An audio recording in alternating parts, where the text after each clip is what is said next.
బాష్పాలు, ఏడవడం, బాధపడడం, నేను గెలిచి సాధించిన అనేసి అనడం, ఆ తర్వాత బిగ్ బాస్ సాంగ్ వేయడం, స్వామి చెబుతుంటేనే నాకు సుమ్మంటుంది బాడీ. మామూలు హై మూమెంట్ గా. This is the best moment of Bigg Boss season 8 and this is the best, one of the best high moments of Bigg Boss Telugu history. అమ్మాయిలు గెలిచిన దాంట్లో the best Bigg Boss Telugu హిస్టరీలోనే. ఎలాంటి elevation moment రా నాయన. Script రాసిన 10 మంది industry top script writers వచ్చి ఒక స్క్రిప్ట్ ప్రిపేర్ చేసినా కూడా ఇంత నీట్ గా రాదు ఎలివేషన్ కి. వాహ్ వాహ్. ఒకే ఎపిసోడ్ లో చూడండి ఎంత ఎలివేట్ వచ్చిందో.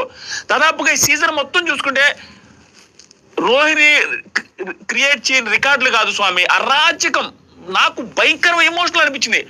ఏరా ఎలారా స్వామి గెలిచింది? ఎవరి మీద గెలిచింది? ఏ రోజు గెలిచింది? ఎవరు మాట్లాడిన తర్వాత గెలిచింది?